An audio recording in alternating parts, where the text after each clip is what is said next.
He may not be a household name quite yet, but it's not for lack of effort by Ken Block. The Moderate Party's candidate for governor has been a staple in dozens of debates and forums, hitting the streets talking to voters individually and taking advantage of every media appearance offered him.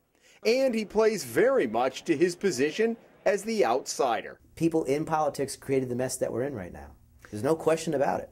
And I question strongly whether it's valid to say, so therefore only somebody in politics can fix the mess that we've had because it hasn't been fixed in the 20 years I've been here. Block, a native of Connecticut, moved to Rhode Island in the early 90s to take a job at G-Tech. He went on to found his own software company and learned firsthand how tough it is being a small businessman in Rhode Island. What I call the tax penalty for doing business in Rhode Island as opposed to Massachusetts. My accountant was instrumental in waking me up and showing me that I should not be here. And as I moved ahead and I watched politician after politician, regardless of party stripe, fail to address the problem, I got very, very frustrated with the whole thing. And I thought, why can't we get people in there who can just fix it? Because it's a fixable problem. So he founded a political party and became its first candidate for the state's top job, bypassing the traditional ladder of politics. At one of the forums I heard the other night, I mean, Senator Chafee basically said, and probably not surprising, but he was kind of like, you know, Mr. Block, if you really want to get politically involved, why don't you start with your school committee or your town council or your local rep seat or something not governor? What's your response? Could he have been any more condescending about that? And really, really, Link, prove to me you're the guy to take this job. Don't tell me about votes you made 15 years ago. Don't tell me what you did on the city council 2 decades ago. It's not at all appropriate or going to help people get jobs in this state. You know, I don't care how you voted in the Afghan war. I've heard it been said, and I'm sure you have too, when we go to these forums that people come away saying, you know what, Block's the smartest guy in the room. Would you agree with that? Humbly speaking, yes. And I think, do I have a higher IQ than the other people? I don't know. But I do know that I don't have shackles on me in terms of what my message is. And the message is crucially important. And what people call discipline in the campaign, in my opinion, at this point in time, is weakness. Because none of the other candidates are really talking about how do you fix what's broken? What specific things can you do to fix what we've got here? And that's what most Rhode Islanders care about. They don't care what somebody's dad did 20 years ago or what somebody's dad did last year. And yet that grabs the headlines. And that's all over the headlines. And how frustrating is that for you? It's incredibly frustrating. Well, we got 3. We have 3. Take a break, okay? All right, everyone ready? Despite the demands of the campaign, Block has tried to maintain some balance. On this Saturday morning, taking on the role of Coach Block for his 6-year-old daughter Anna's soccer team. He also has a son who is 8.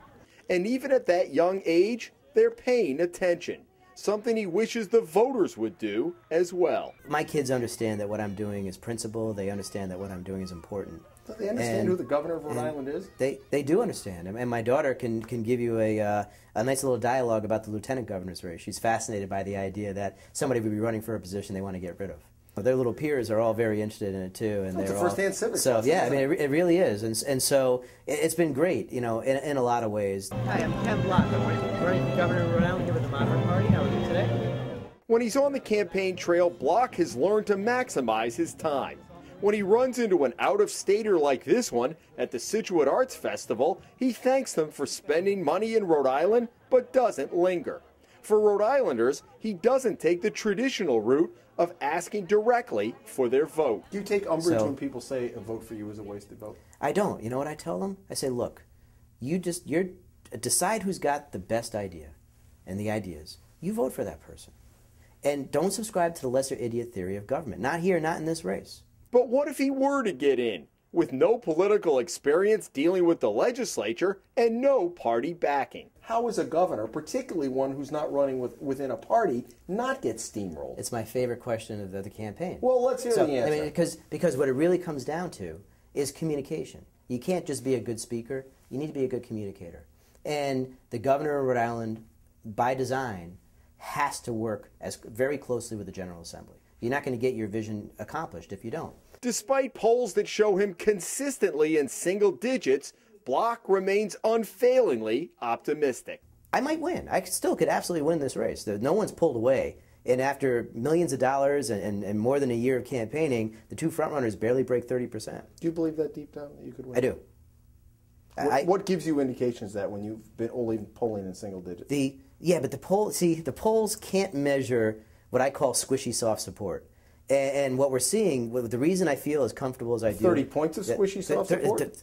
People don't really want to vote for Caprio or Chafee. That's why they've barely broken through 30%, and a third of Rhode Islanders haven't made up their minds yet. I think Robitaille gets the default Republican vote, and Chafee and Caprio are fighting over the default Democratic vote. And I think the vast majority of the people are just scratching their heads saying, what are we supposed to do with this mess? It shouldn't be about who's a little bit less worse than the other guy. Let's go pick the guy who's best. And why can't we put together a party of best people? Why can't we get people out there who really just want to serve the public, get in there, fix the problems that are out there, and get back out? It's a question he wants voters to think about when they hit the polls on Election Day. Jim Hummel for the Hummel Report.